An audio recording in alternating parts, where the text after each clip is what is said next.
Sukaramai, Kecamatan Tembesi, Kabupaten Batanghari, tahan tongkang batubara yang melintas di jalur sungai.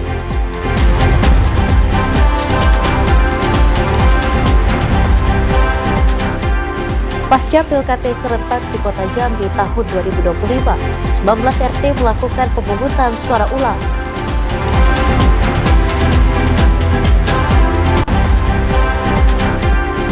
Polresta Jambi pastikan tidak ada toleransi untuk judi online.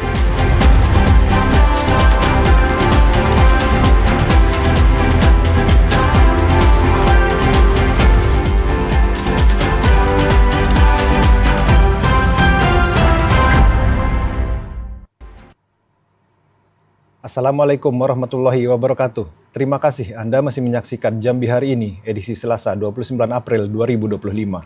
Ya saudara, selain 3 berita utama tadi, redaksi kami juga telah menyiapkan sejumlah informasi penting dan menarik lainnya untuk Anda.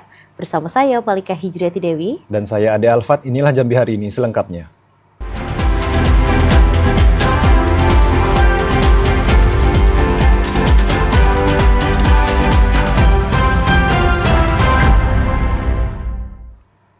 Mengawali informasi di Jambi Hari Ini, warga desa Sukaramai menahan tongkang batubara yang melintas di jalur sungai.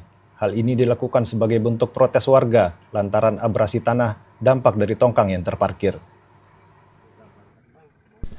Warga desa Sukaramai, Kecamatan Muara Tembesi, Kabupaten Batanghari, kesal terhadap pelaku usaha batubara. Hal ini dikarenakan perusahaan batubara tak kunjung memenuhi permintaan warga untuk mengganti rugi tanah mereka yang mengalami abrasi akibat tongkang batubara yang sering terparkir di pinggir sungai.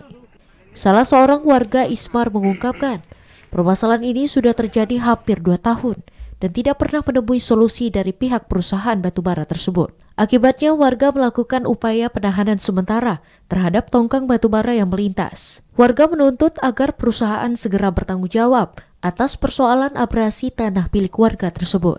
Warga berharap dengan aksi ini bisa mendorong pihak perusahaan untuk memenuhi semua permintaan dari 6 warga yang tanahnya terdampak abrasi tersebut. Ade Judiawan, TVRI Jambi melaporkan.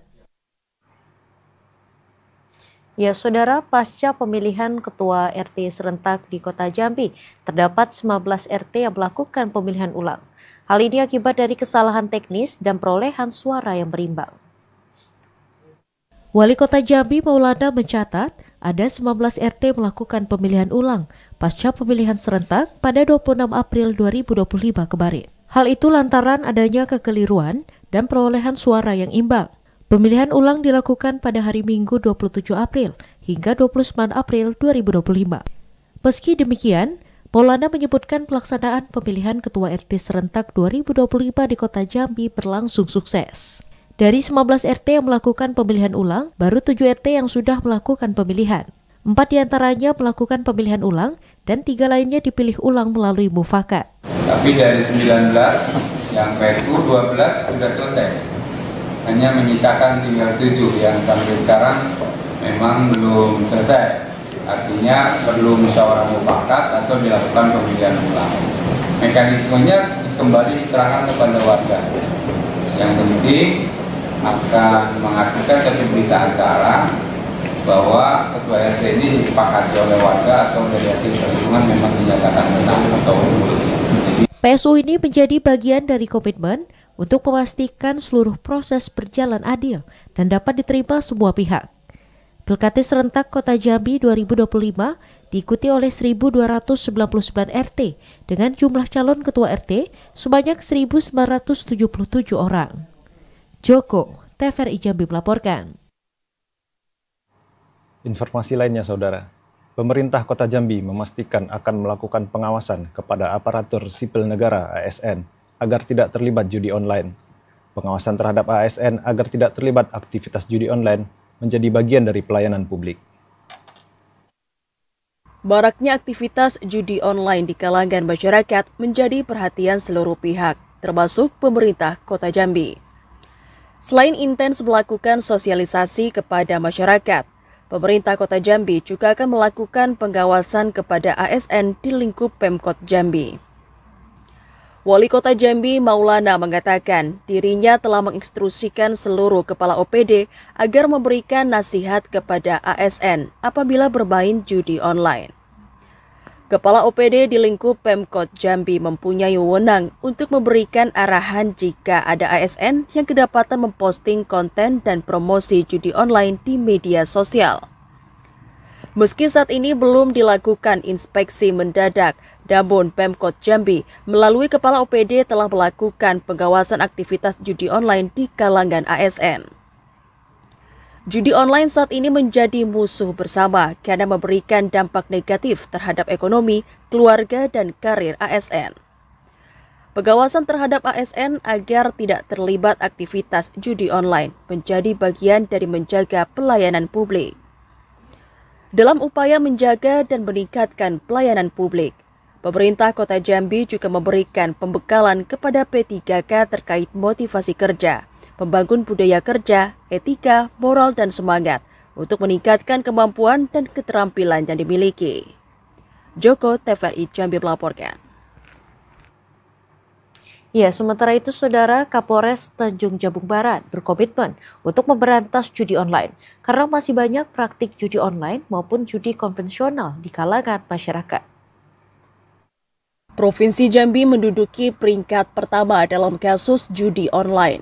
Mirisnya, pelaku judi online didominasi anak-anak berusia di atas 10 tahun, mulai dari tingkat pelajar SMP dan SMA sederajat. Kapolres Tanjung Jabung Barat AKBP Agung Basuki berkomitmen untuk memberantas praktik judi online di wilayah Kabupaten Tanjung Jabung Barat. Seluruh elemen masyarakat diminta bersinergi dalam memberikan edukasi kepada masyarakat, baik secara langsung maupun imbauan melalui media sosial.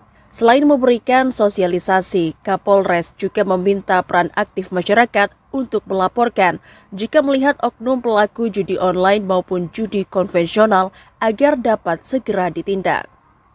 Terkait dengan maraknya judi online, kami juga mengajak seluruh elemen unsur masyarakat, baik di pemerintahan maupun di instansi pendidikan. Kami mengajak untuk kita sama-sama mencegah anak-anak kita, saudara-saudara kita terlibat dalam judi online, ya, dengan melaksanakan beberapa kegiatan-kegiatan pencegahan seperti membuat sosialisasi, kemudian menyampaikan dengan media sosial. Sinergi antara kepolisian dan masyarakat tentu mampu membatasi kegiatan perjudian online dan konvensional. Kepolisian akan menindak tegas siapa saja pelaku judi tanpa pandang bulu. Didi Haryadi, TVRI Jambi melaporkan.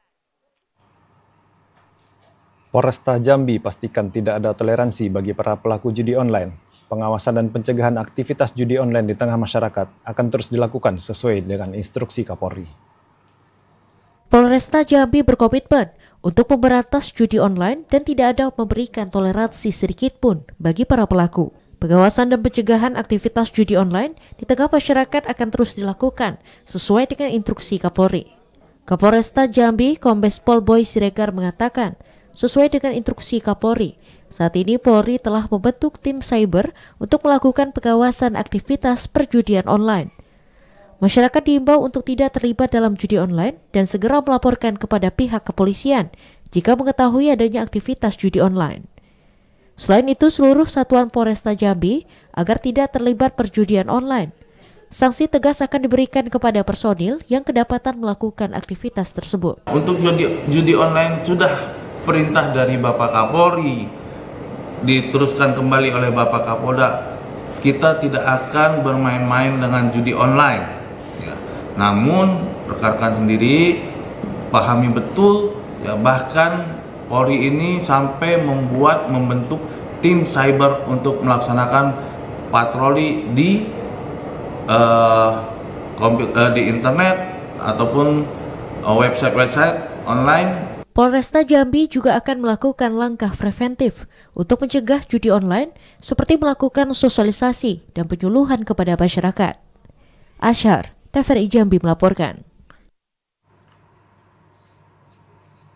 Ya, saudara, tetaplah bersama Jambi hari ini karena kami masih akan kembali dengan sejumlah informasi penting dan menarik lainnya untuk Anda. Di antaranya, sawah bekas peti di Kabupaten Merangin mencapai 350 hektar. Tetaplah bersama Jambi hari ini.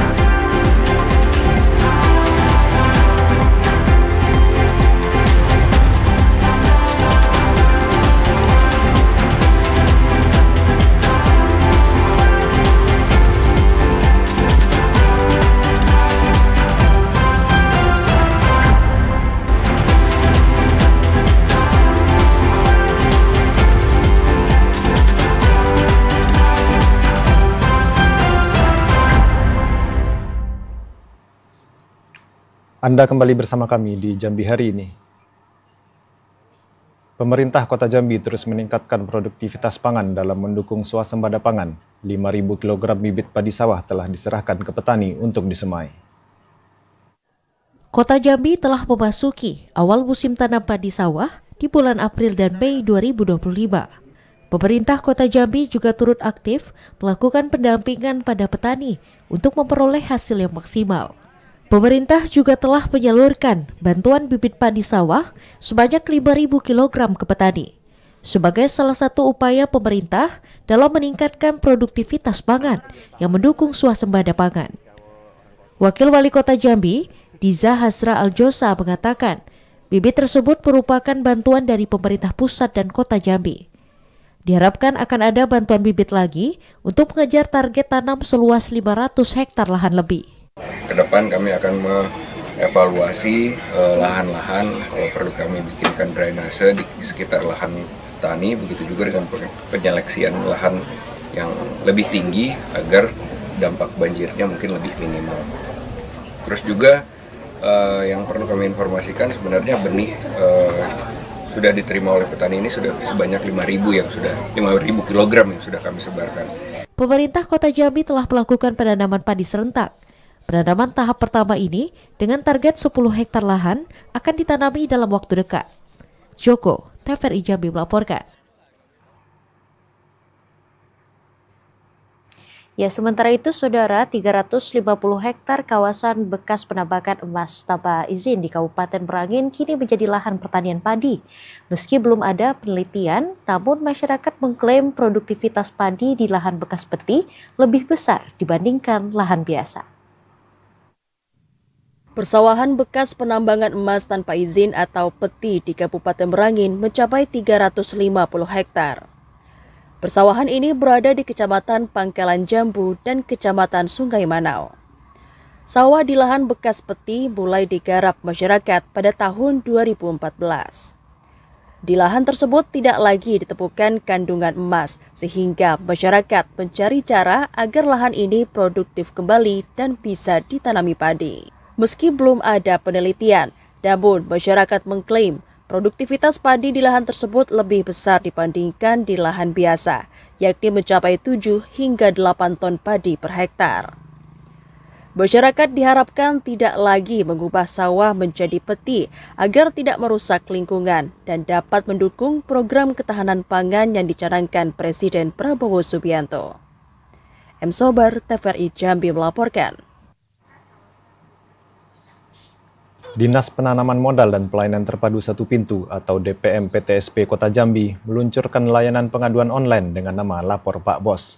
Layanan ini diharapkan menjadi saluran bagi masyarakat untuk menyampaikan pengaduan terkait pelayanan publik secara mudah dan transparan. Peluncuran website layanan pengaduan online Lapor Pak Bos digelar di Bal Pelayanan Publik Kota Jambi pada Selasa pagi. Layanan ini dirancang untuk meningkatkan partisipasi masyarakat dalam pengawasan pelayanan publik. Melalui platform digital ini, masyarakat dapat menyampaikan pengaduan, saran, maupun masukan terkait layanan yang diberikan oleh Bal Pelayanan Publik Kota Jambi. Kepala DPM PTSP Kota Jambi, Yon Henry mengatakan, inovasi ini merupakan upaya untuk mempermudah komunikasi antara pemerintah dan masyarakat. Penyediaan kanal pengaduan online Lapor Pak Bos ini merupakan upaya kami untuk mempercepat tercapainya program BAL, Bahagia Berintegritas Layani Anti Pungli, yang merupakan program prioritas dalam 100 hari kepemimpinan Kota Wali Kota Wali Kota Jambi, Wali Kota Jambi, Maulana, yang turut hadir dalam kegiatan ini mengapresiasi inisiatif DPM PTSP dan menginstruksikan kepada kepala dinas terkait untuk segera menyosialisasikan website ini kepada masyarakat. Layanan Lapor Pak Bos dapat meningkatkan kepercayaan masyarakat terhadap pelayanan publik, serta menjadi media untuk menampung aspirasi masyarakat. Mudah diakses, mudah digunakan oleh seluruh masyarakat penerima jasa layanan, yaitu aplikasi Lapor Pak Bos dengan scan satu barcode, yang barcode ini sudah berada di mana-mana di setiap meja layanan, dan terus akan disosialisasikan ke tingkat kecamatan, nanti dikembangkan ke kelurahan, begitu juga ke tempat-tempat layanan publik lain, baik itu milik swasta maupun lembaga-lembaga lain. Wali Kota Jambi Maulana berharap melalui layanan ini, pemerintah Kota Jambi dapat lebih responsif, transparan, dan berorientasi pada pelayanan prima. Viola Yazir, TVRI Jambi melaporkan. Ya, saudara, tahapan seleksi aparatur sipil negara yang cukup panjang diharapkan mampu menjaring abdi negara yang penuh dedikasi dan loyalitas. Fenomena banyaknya ASN yang mundur merupakan penjaringan alami dalam proses seleksi. Informasi selengkapnya akan disampaikan langsung oleh reporter Cynthia Permana. Cynthia, silakan dengan laporan Anda. Ya, terima kasih saudara. Saat ini saya sudah berada di titik lokasi di mana seleksi penerimaan P3K tahap kedua tahun 2025 dilaksanakan di UPT BKN Jambi. Dan seperti yang kita ketahui bahwa hingga saat ini masih berlangsung penerimaan ataupun seleksi P3K, di mana UPT BKN Jambi menjadi fasilitator untuk memfasilitasi para peserta yang akan mengikuti seleksi P3K. Para peserta berasal dari instansi pemerintah baik pusat maupun instansi vertikal. Dan saat ini saya sudah bersama dengan Kepala UPT BKN Jambi, Sumpena Adiputra, di mana kita akan membahas seperti apa sih pelaksanaan P3K di Jambi dan membahas bagaimana fenomena ASN yang banyak mundur dan tidak melanjutkan setelah lulus dari seleksi. Baiklah Bapak, apa kabar Pak? Alhamdulillah baik Mbak. Ya. Pak, seperti apa Pak pelaksanaan seleksi P3K tahap kedua tahun 2025 ini Pak? Untuk seleksi kompetensi P3K tahap kedua ini, khusus di titik lokasi UPT BKN Jambi ini, alhamdulillah berjalan dengan lancar Mbak. Ya, sesuai dengan schedule-nya memang kita mulai dari tanggal 22 April sampai dengan 11 Mei 2025. Gitu. Baiklah, lalu Pak, tadi Cynthia juga sempat membahas sedikit tentang kalau di nasional isunya 12% ASN mundur Pak, karena tahap pertama kan sudah kita laksanakan seleksi P3K juga, ada seleksi PNS juga tahun lalu. Seperti apa kalau Bapak memandang fenomena ini Pak? Sebenarnya sih untuk fenomena yang terjadi saat ini ya, seperti CPNS sekitar berapa persen tadi mundur, itu sih sebenarnya biasa ya. Sebenarnya yang dikatakan yang 12% mengundurkan diri itu adalah proses dari tahapan optimalisasi ya dari pemerintah. Memang itu sudah metode itu sudah digaungkan dari Permenpan nomor 6 tahun 2024 ya itu. Jadi sebenarnya ini masalah ini CPNS yang mengundurkan diri sebenarnya yang bersangkutan tidak lulus, tapi ada kebijakan optimalisasi yang ranking paling baik ya di formasi yang sudah ada yang lulus itu diletakkan ke formasi atau penempatan yang lain gitu. Jadi sehingga mungkin alasan-alasan itu berbagai macam ya, itu ada yang memang lokasinya jauh, tidak sesuai dengan harapan lokasinya, sehingga memang hal-hal seperti ini sudah biasa. Yang tentunya bukan hanya sekitar berapa persen, sekitar 80-an% itu sebenarnya dari hasil optimalisasi itu semuanya menerima ingin menjadi abdi negara. Tentunya menjadi abdi negara itu adalah prioritas yang pertama, siap ditempatkan di seluruh negara Indonesia. Itu saja. Ya. Pak, terkait misalnya ada ASN ataupun baik CPNS ataupun P3K yang akhirnya memilih mundur setelah rangkaian seleksi, apakah ada kebijakan dari pemerintah Pak? Apakah tidak memperbolehkan lagi untuk mengikuti kembali atau di blacklist atau seperti apa Pak? Nah, jadi yang hasil dari mengundurkan dari optimalisasi itu tidak dikasih sanksi, masih tetap bisa ikut di tahap-tahap selanjutnya di tahun 2025 mungkin bisa atau tahun 2026. Jadi tidak ada sanksi Pak. Ya itu. Kalau saat ini kita memandang Pak, apakah memang dengan alasan-alasan yang beragam itu dan dengan lokasi yang jauh, apakah memang ada peraturan bahwa ketika kita sudah diterima dan ditempatkan tidak bisa pindah lagi atau seperti apa Pak? Ya tentunya memang CPNS ini sebelum dia melamar ya di proses administrasi itu memang ada surat 5 poin. Salah satu poinnya itu adalah siap ditempatkan di tempatnya selama 10 tahun kalau nggak salah itu. Jadi sebelum 10 tahun dia tidak boleh pindah instansi gitu. Terima kasih banyak Bapak, semoga sukses pelaksanaannya sampai selesai nanti Pak. Baik. Dan saudara, kita sudah berbincang dengan Kepala UPT BKN Jambi, di mana menyampaikan juga memberikan pesan bahwa menjadi abdi negara bukanlah sesuatu yang instan, dibutuhkan kerja keras dan juga dedikasi serta loyalitas, sehingga setelah nantinya setelah proses seleksi ini selesai dan dinyatakan lulus, maka siap untuk mengabdi pada bangsa dan juga negara. Demikian dapat kami laporkan, kembali ke studio. Ya baik Cynthia, terima kasih atas laporan Anda. Selamat siang dan selamat bertugas kembali. Ya, selanjutnya saudara, nilai tukar petani atau NTP Provinsi Jambi pada Maret 2025 lebih tinggi 11,74% jika dibandingkan dengan NTP pada periode yang sama tahun 2024. Perubahan tertinggi terjadi pada subsektor tanaman perkebunan rakyat sebesar 13,86%. Nilai tukar petani atau MPT merupakan perbandingan indeks harga yang diterima petani terhadap indeks harga yang dibayar petani. NTP merupakan salah satu indikator untuk melihat tingkat kemampuan daya beli petani di pedesaan. NTP juga menunjukkan daya tukar atau terms of trade dari produk pertanian dengan barang dan jasa yang dikonsumsi maupun untuk biaya produksi.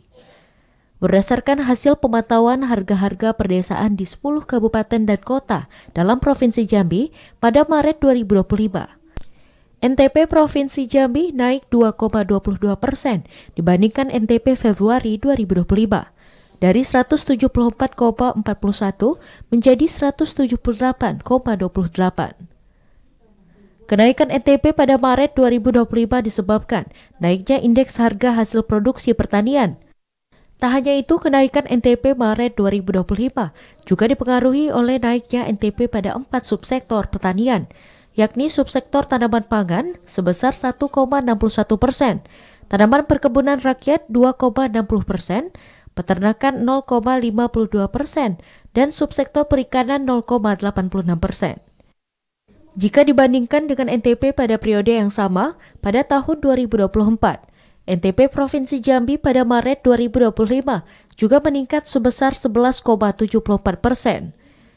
Dari 10 provinsi se-Sumatera, ada 6 provinsi yang mengalami kenaikan. Kenaikan NTP terbesar terjadi di Provinsi Riau, yakni sebesar 2,96%. Ditinjau dari perubahan NTP, Provinsi Jambi berada di urutan kedua, yang mengalami kenaikan NTP 2,22%. Daniel, TVRI Jambi melaporkan. Gubernur Al-Haris minta kepala daerah diberi kewenangan menata minerba daerah. Ya saudara, informasi selengkapnya akan kami sajikan usai jeda. Tetaplah bersama Jambi hari ini.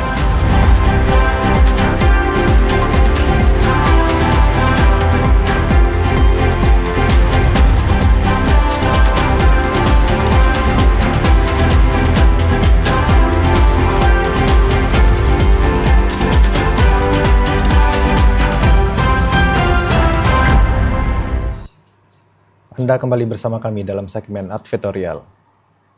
Gubernur Jambi Al-Haris mendorong adanya perubahan dalam Undang-Undang Minerba yang nantinya memberikan ruang bagi pemerintah daerah untuk terlibat dalam pengawasan maupun pengelolaan sektor kekayaan daerah. Gubernur Al-Haris meminta para kepala daerah diberikan porsi kewenangan untuk menata potensi mineral dan batu bara di daerah yang selama ini seluruhnya menjadi kewenangan pemerintah pusat.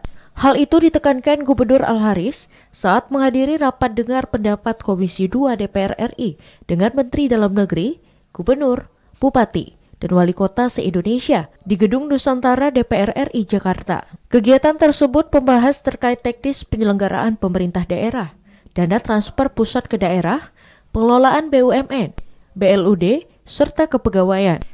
Al-Haris memaparkan permasalahan potensi besar sektor minerba di daerah khususnya di Provinsi Jambi terjadi karena minimnya kewenangan daerah. Kepala daerah baik gubernur, bupati, dan wali kota sejauh ini tidak memiliki peran dalam pengelolaan maupun pengawasan minerba lantaran regulasinya diatur penuh oleh pemerintah pusat. Al-Haris mendorong adanya perubahan dalam Undang-Undang Minerba yang nantinya memberikan ruang bagi pemerintah daerah untuk terlibat dalam pengawasan maupun pengelolaan sektor kekayaan daerah itu. Atau misalnya di Undang-Undang Minerba misalnya. Jambi salah satu daerah yang juga penyumbang minerba. Nah, kami di Jambi punya lahan tambang cukup banyak. Tetapi regulasinya tambang ini semua terpusat ke pemerintah pusat. Sehingga gubernur tidak punya peran di situ. Dari mulai semua kuota, semua itu adalah pemerintah pusat. Rapat dengar pendapat Komisi 2 DPR RI menjadi forum penting bagi pemerintah daerah untuk menyampaikan aspirasi terkait penyelenggaraan pemerintahan dan pengelolaan sumber daya daerah. Randy Arta, TVRI Jambi melaporkan. DPRD Kabupaten Bungo menggelar rapat paripurna dengan agenda usulan pemberhentian Bupati dan Wakil Bupati Bungo periode 2021 sampai dengan 2025, serta pengumuman penetapan Bupati dan Wakil Bupati terpilih. Bupati Masyuri berharap pemimpin yang baru bisa membangun Bungo lebih maju lagi. Menyanyikan bersama. Bupati Bungo Masyuri menghadiri rapat paripurna DPRD Kabupaten Bungo dengan agenda rapat pengumuman usulan pemberhentian Bupati dan Wakil Bupati Bungo masa jabatan 2021 sampai dengan 2025, serta pengumuman penetapan pasangan calon Bupati dan Wakil Bupati Bungo terpilih masa jabatan 2025 sampai dengan 2030 berdasarkan pemilihan kepala daerah tahun 2024. Rapat paripurna digelar di ruang utama kantor DPRD Bungo dan dipimpin langsung Ketua DPRD dan Wakil Ketua 1 DPRD Bungo. Bupati Bungo Masyuri mengatakan, terima kasih atas dukungan semua pihak selama masa jabatannya bersama Wakil Bupati Bungo Syafruddin Dwi Aprianto dan berharap proses transisi masa pemerintahan yang baru dapat berjalan lancar demi kesinambungan pembangunan Kabupaten Bungo ke depannya. Usulan pemberhentian Bupati periode 2021-2026 dan pengumuman Bupati, Wakil Bupati periode 2025-2030. Nah, tentu selesai ini setelah diumumkan Bupati terpilih. Nah, selesai ini tentu ada tahapan selanjutnya, yakni mengusulkan Kementerian Dalam Negeri untuk dilakukan penerbitan SK pengangkatan Bupati dan Wakil Bupati terpilih, dan selanjutnya tentu nanti akan dilantik. Rapat paripurna terkait agenda usulan pemberhentian kepala daerah dan penetapan pasangan calon bupati dan wakil bupati terpilih merupakan bagian dari mekanisme sesuai Undang-Undang Nomor 23 Tahun 2014 tentang pemerintahan daerah. DPRD Kabupaten Bungo akan segera mengusulkan pengesahan pemberhentian dan penetapan kepala daerah terpilih kepada Kementerian Dalam Negeri atau Kemendagri, agar proses pengesahan berjalan sesuai dengan aturan yang berlaku. Berdasarkan hasil rapat paripurna dan pengumuman ini, Kabupaten Bungo bersiap menyambut pemimpin baru yang diharapkan mampu melanjutkan agenda pembangunan demi kesejahteraan masyarakat dan kemajuan Kabupaten Bungo. Mukriandi, TVRI Jambi melaporkan. Hadiri rapat paripurna DPRD, Bupati Bungo sampaikan jawaban atas pandangan umum fraksi-fraksi DPRD terhadap LKPJ Bupati Bungo tahun 2024. Dewan Perwakilan Rakyat Daerah atau DPRD Kabupaten Bungo menggelar paripurna tentang penyampaian jawaban pemerintah atas pandangan umum fraksi DPRD Bungo serta penyampaian rekomendasi DPRD terhadap LKPJ Bupati tahun 2024. Penyampaian ini disampaikan langsung oleh Bupati Bungo Masyuri. Rapat dibuka langsung Ketua DPRD Bungo dihadiri seluruh anggota DPRD serta tamu undangan lainnya. Bupati Bungo Masyuri mengatakan, Pemerintah Kabupaten Bungo mengapresiasi saran dan masukan yang disampaikan seluruh fraksi terkait dengan pemerataan pembangunan, angka kemiskinan, tunda bayar, dan pelayanan RSUD Hanafi Muara Bungo, dan lainnya. Pemerintah Kabupaten Bungo berharap atas pandangan fraksi-fraksi tersebut dapat menjadi catatan dan acuan bagi pemerintah Kabupaten Bungo ke depannya untuk bisa lebih baik dan dapat mensejahterakan masyarakat Bungo. Paripurna jawaban pemerintah tentang LKPJ Bupati Bungo tahun 2024, kemudian dilanjutkan dengan rekomendasi dari DPRD. Pertama kami apresiasi, terima kasih. Tentu tadi kita sudah dengar bersama-sama ada saran, pendapat, dan rekomendasi untuk dilakukan di kemudian hari. Tentu ini menjadi perhatian serius dari pemerintah Kabupaten Bungo. Selain itu, terkait pandangan dari berbagai fraksi yang menjadi perhatian pemerintah Kabupaten Bungo, yaitu terkait pemerataan pembangunan, langkah inovatif, dan pemberdayaan ekonomi dengan meningkatkan potensi UMKM. Sementara itu, dari berbagai fraksi juga memberikan masukan dan apresiasi atas kinerja pemerintah daerah Bungo selama ini. Kemudian juga ada pandangan dari beberapa fraksi terkait optimalisasi pendapatan serta pembinaan terhadap BUMD yang sedang bermasalah di Kabupaten Bungo. Bupati Bungo juga mengatakan bahwa semua pandangan fraksi-fraksi DPRD berupa catatan, usulan, dan harapan-harapan ini sangat dibutuhkan demi perbaikan dan kelangsungan pembangunan Kabupaten Bungo yang lebih baik. Mukriandi, TVRI Jambi melaporkan. Saudara, tetaplah bersama Jambi hari ini karena kami masih akan kembali dengan sejumlah informasi penting dan menarik lainnya. Ya, diantaranya Sekda Sudirman buka rapat kerja TP3S Provinsi Jambi tahun 2025.